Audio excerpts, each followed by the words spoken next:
Its harbor has good anchorage, and there men draw dark water up and then launch off to sea. But I was held for 20 days by gods. No winds appeared to guide my ships across the water's back. All our supplies would have been gone, and all our hope. But then a goddess, Adothea, pitied me, the child of Proteus, the old sea god. She met me pacing sadly, all alone. My men were off around the island, fishing with hooks as usual. Hunger pinched their bellies. She stood beside me and she spoke to me. "Stranger, are you so foolish that you choose to give up and take pleasure in your pain? There is no end in sight. You have been stuck here on this island for so long. Your men grow weak at heart." I answered her and said, "Whoever you may be, for sure a goddess, I tell you I am trapped against my will. I must have sinned against the deathless gods who live in heaven. Please explain which spirit is blocking me from going home across the teeming sea. Gods must know everything." That shining goddess answered me at once. "Stranger, I will be frank with you. A deathless old sea god haunts this place, named Proteus of Egypt, who can speak infallibly, who knows the depths of seas and serves Poseidon. They say he is the one who fathered me. If you can somehow lie in wait and catch him, he will explain how you can get back home, plotting your path where fish leap through the waters. And if you wish it, Prince, he will explain what happened in your home, both good and bad, while you were gone on this long, painful journey." Those were her words. I answered, "Tell me, please, how I can trap this ancient god so he will not see me too soon and get away. It is not easy for a man to catch a god." The goddess answered me at once. "Stranger, I will instruct you thoroughly. When the sun hits the midpoint of the sky, the old god bobs above the salty water. The breath of Zephyr hides him in dark shade. He goes to take his nap inside the caves. Around him sleep the clustering seals, the daughters of lovely Lady Brine. Their breath smells sour from gray seawater, pungent, salty depths. Select the 3 best men you have on board, and when dawn breaks, I will take all of you down to the shore and set you in a line. Let me explain the old god's tricks. He will first count the seals and walk around among them. When he has counted them and checked them all, he lies down in the middle like a shepherd among his flock of sheep. When you observe him sleeping, gather all your force and strength and hold him there despite his desperate struggles. In trying to escape, he will change shape to every animal on earth, and then water and holy fire. You must hold fast, unshaken, and press harder. Keep him down. At last, he will assume again the form in which he went to sleep, and he will speak and question you. Then, warrior, release your forceful hold on that old god, and ask him which god is angry with you, and the way to cross the fish-filled waters and go home." With that, she sank beneath the deep-sea waves. I went down to the ships upon the sand. My heart was surging in me as I walked. Arriving at the ships and at the shore, we made our meal. Then came immortal night. We went to sleep beside the water's edge. When dawn appeared, her fingers bright with flowers, I walked beside the spreading sea, along the dunes, and prayed intensely to the gods. Then I chose out my 3 most trusted men. The goddess dove down deep inside the sea and brought 4 sealskins up from under water, new flayed, to help her plot against her father. She scooped out hiding places in the sand and sat to wait. We came right up to her. She laid us in a row and put a skin on each. It would have been a dismal hideout, stinking of salt-bred seals. Who would lie down to rest beside a creature from the sea? But she brought sweet ambrosia to save us. She very kindly put it in our nostrils to take away the stench of seal. We waited all morning, apprehensively. And then, out of the sea, there rose a pod of seals. They lay along the shore. At noon, the god emerged above the waves. He went among his fatted seals and counted out their number. He counted us among the first of them, suspecting nothing. Then he lay down too. With a great shout, we pounced on him and grabbed him. The old god still remembered all his tricks, and first became a lion with a mane, then snake, then leopard, then a mighty boar, then flowing water, then a leafy tree. But we kept holding on, our hearts stood firm. At last, that ancient sorcerer grew tired, and then he asked me, "Son of Atreus, what god devised this plan with you and taught you to lurk and capture me against my will? What do you want from me?" And I replied, "Old god, why do you want to throw me off? You know I have been trapped here on this island for far too long, with no way out. My heart grows faint. So tell me, gods know everything. What spirit stops my journey, and how can I get home across the watery shoals of fish?" At once he answered me and told me this. "You should have given Zeus and other gods fine offerings to speed your journey home across the wine-dark sea. It is your fate not to go home or see the ones you love until you go again to Egypt's river, watered by Zeus, and kill 100 cows to please the deathless gods who live in heaven. Then they will let you travel where you wish." I felt heartbroken that I had to cross the misty sea and go again to Egypt, a long and bitter journey. But I answered, "Sir, I will do exactly as you say. But come now, tell me this and tell me truly. Did all the Greeks sail safely home by ship, whom Nestor and myself left there in Troy? Did any meet a dreadful death at sea, on his own ship or in familiar arms, after the war wound up?" When I said this, at once he answered me and said these words, "O son of Atreus, why ask me this? You have no need to know or learn my mind. When I have told you, you will not be long able to hold back tears. So many men were killed, and many left behind at Troy. Just 2 of all the bronze-clad captains died while traveling back home. 1 more perhaps may be alive, trapped somewhere out at sea. Ajax was drowned, his ships were sunk. Poseidon first drove him to the rocks of Girai, then rescued him from the sea. He would have lived, despite Athena's hatred, but he made a crazy boast that he survived the waves against the wishes of the gods.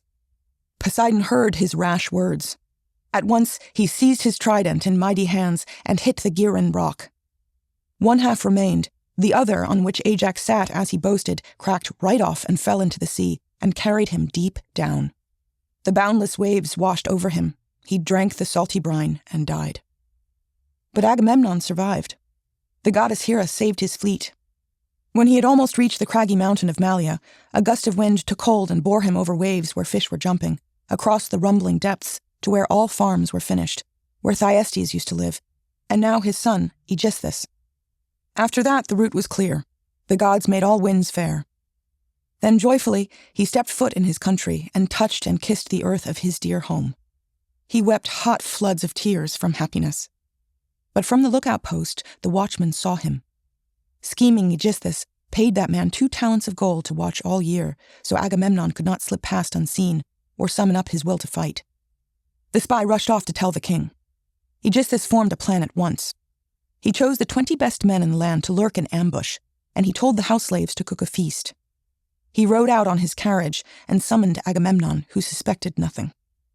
Aegisthus killed him over dinner, just as a person kills an ox at manger. All of the men who came with him were killed, and all those of Aegisthus, all were killed. His story broke my heart, and I sat down upon the sands and wept. I did not want to go on living or to see the sun. I thrashed around and wailed. When I was done, the old sea god spoke words of truth to me. "Now, son of Atreus, your endless weeping has gone on long enough. It does no good. Quickly, go home. You may still find Aegisthus alive, or else Orestes may have come and killed him. You can join his funeral." Those words made me a man again. My heart was warmed inside, despite my grief. My words took wings. I said, "I know now of those 2. But name the 3rd who may be still alive, trapped somewhere in the wide expanse of sea, or may be dead. I know the news may hurt, but still I want to hear it." And he answered, "It is Laertes' son, the Ithacan. I saw him crying, shedding floods of tears upon Calypso's island, in her chambers. She traps him there. He cannot go back home. He has no boats with oars or crew to row him across the sea's broad back to his own land. But Menelaus, it is not your fate to die in Argos. Gods will carry you off to the world's end, to Elysium. Those fields are ruled by tawny Rhadamanthus, and life is there the easiest for humans. There is no snow, no heavy storms or rain, but ocean always sends up gentle breezes of zephyr to refresh the people there. You gain these blessings as the son-in-law of Zeus through Helen." Then the old god sank beneath the waves. I went back to my ships and godlike men, and as I walked my mind swirled with my many thoughts. Beside the fleet we cooked and ate our meal. Then holy night came down. We slept beside the surging water. When early dawn appeared and touched the sky with blossom, first we launched the balanced ships into the salty sea, put up the masts and fixed the sails, and then the men embarked and sat on benches neatly in their lines. And then at once they struck the sea with oars. We soon reached Egypt's holy rain-fed river. We docked the ships and sacrificed the oxen. When I had quenched the anger of the gods, I built a mound to honor Agamemnon for his immortal fame. The gods at last gave me fair wind and sent me quickly home. But come now, stay with me here in my palace until 11 days or 12 have passed. Then I will send you off with precious gifts, 3 horses and a gleaming chariot. Also, A lovely cup so you can pour gifts to the gods and always think of me." Then, tactfully, Telemachus replied, "Please do not keep me here so long, my lord. Indeed, I would be glad to stay a year. I would not even miss my home or parents. I get such pleasure listening to you. But my poor friends are surely tired of waiting in Pylos. You have made me stay too long. And for a gift, please only give me treasure. You keep your lovely horses here. I cannot transport them all the way to Ithaca. You rule these open meadows rich in clover, white barley in wide rows, and wheat and grass. In Ithaca there are no fields or racetracks. Though it is only fit for goats, we love it more than horse pasture. Islands out at sea have no good grazing. Ours the least of all." Then Menelaus smiled and clasped his hand, and spoke to him in his loud, booming voice. "My boy, your words are proof of your good blood. I will give different gifts, just as you ask. I will give you the finest piece of treasure of all the hoard I have piled up at home, a finely crafted bowl of purest silver with gold around the rim. Hephaestus made it, and Phydamus, the king of Sidon, gave it to me when I was visiting his house as I was traveling home. You can have that." Such was their conversation. Then the guests entered the palace, bringing lamb and wine that gives one confidence. The girls, all dressed in pretty scarves, brought bread for them.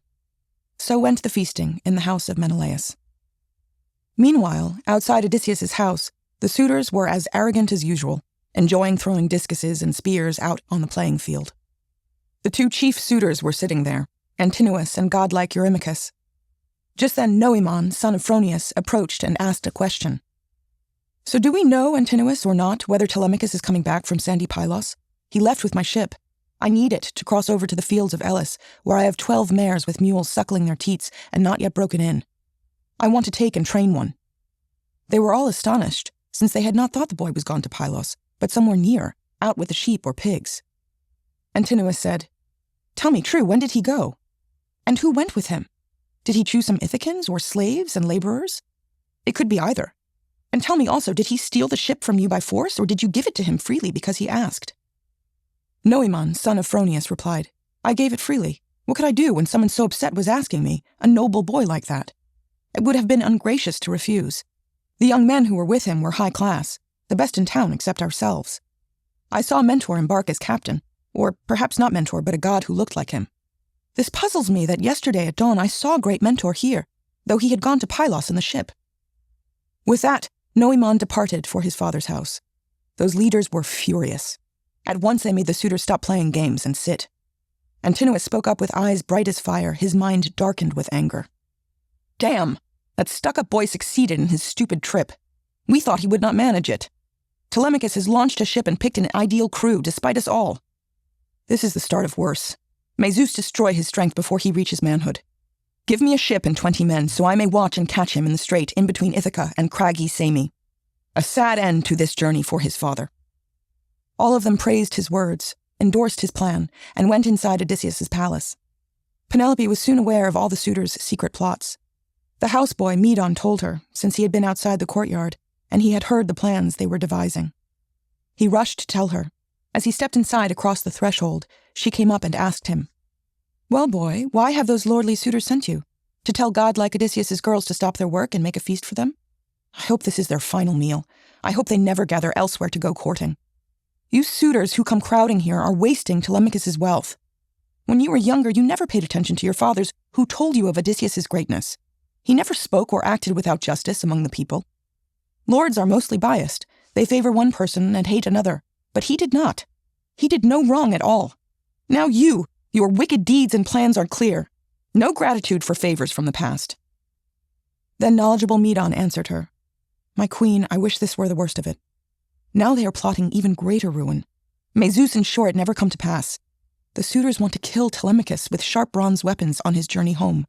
He went to sandy Pylos and to Sparta for word about his father." At the news, her legs grew weak. Her heart sank. She was struck dumb for a time. Her voice blocked as her eyes filled up with tears.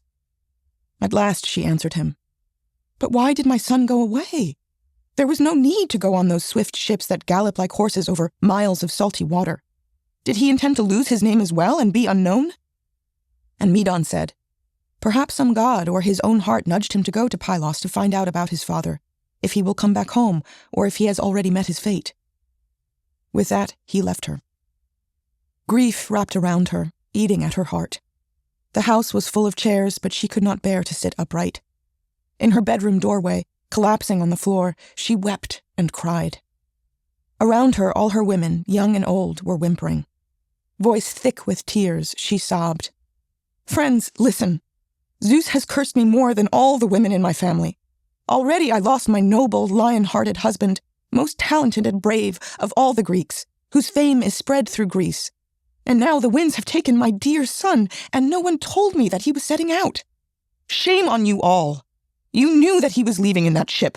Not one of you came here to wake me up. If only I had known about his journey, he would have stayed, no matter how he wanted to leave, or else have left me dead right here. Now call old Dolius, my gardener, the slave who cares for all my trees. My father gave him to me when I came here. Tell him to hurry off and sit beside Laertes and tell him everything. He may decide to go in tears to plead with those who want to kill godlike Odysseus' son, his grandson." Then the loyal Eurycleia said, "Lady, sweetheart, even if you take a sword and kill me, I will tell the truth. I knew all this. I gave him what he asked for, bread and sweet wine. He made me swear an oath not to inform you till 12 days had passed, or till you heard about it and you missed him, so that you would not cry and spoil your beauty. Now have a bath, get changed into clean clothes, go with your slave girls upstairs to your room. Pray to Athena, child of Zeus the king. She may save him from death. And do not bother poor old Laertes, he has pain enough. I do not think the blessed gods despise this family. I trust that there will always be one to rule this house and rich estate." This soothed Penelope. She dried her tears, and took her bath and got dressed in clean clothes, then went up to her bedroom with her girls. She put some barley on a tray and prayed. "Hear me, Athena, tireless child of Zeus. If my quick-minded husband ever gave you fat thighs of beef or lamb here in our halls, remember now and save the son I love. Protect him from the abuses of those suitors." She wailed aloud. The goddess heard her prayer. The suitors made a racket that resounded all through the palace shadows. They were boasting. "This queen whom all of us have come here courting is ready now to marry one of us, and does not even know her son will die." They spoke not knowing how things really stood. Antinous declared to them, "My lords, you have to stop this bragging. Quiet down, or those inside will hear it. Now get up in silence.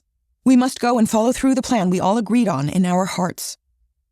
With that, he picked the 20 strongest men. They went down to the seashore. First of all, they launched the swift black ship in deep salt water, set up the mast and raised the sails and fit the oars in proper order in the straps of leather, then spread out the bright white sails. With confidence, their slaves dealt out the weapons. They moored high up the stream and disembarked. They ate there while they waited for the evening. Penelope lay upstairs in her bedroom, refusing food and drink, consuming nothing. She wondered if her fine son would escape from death or be brought down by those proud suitors. Her mind was like a lion caught by humans when they are clustering round him in a circle, trying to trap him. So sweet drowsiness subdued her, and she slept, her limbs relaxed. Athena, bright-eyed goddess, had a plan. She made a phantom looking like a woman, Euphtheme, child of great Icarius, the wife of Eumelus who lived in Pherae. She sent it to Odysseus' house to make Penelope feel less distressed and stop her tears of grief. It traveled through the latch's thong, and in her bedroom stood above her head and asked, "Penelope, are you asleep? And are you still upset? The gods who live at ease have no desire for you to weep or worry. No, your son is coming home. He has not wronged the gods." Intelligent Penelope, still sleeping sweetly inside the gates of dreams, replied, "Sister, why have you come? Your house is far, and you have never visited before. You tell me to stop grieving and not feel the many pains that prickle at my heart. But long ago, I lost my lion-hearted husband, a man more talented than any, famous throughout all Greece. Now my dear son has sailed off in a ship, though he knows nothing of hardship in the world. He is a child. I worry for him more than for his father. I shudder, I am scared of what may happen, at sea or in the country that he went to. He has so many enemies. They plan to murder him before he reaches home." The misty phantom answered her, "Have courage. Let not your heart be troubled or afraid. He has a goddess as his guide, Athena, a helper many men have prayed to have. She has great power. Pitying your grief, she sent me here to tell you all of this." Careful Penelope replied, "If you are actually a god, with news from gods, tell me about my husband too, poor man. Tell if he is alive and sees the sun, or dead already in the house of Hades." The spirit said, "I cannot tell you whether he is alive or dead. It is not good to speak of things intangible as wind." With that, the phantom floated through the air into the breeze. And then Penelope woke up from sleep, and she was glad at heart, because she dreamed so clearly in the night. The suitors got on board and sailed across the water, set on murdering the boy. There is a rocky island out at sea in between Ithaca and craggy Sami, called Asteris. Quite small, but with a harbor to shelter ships, and there they lurked in ambush. Book 5.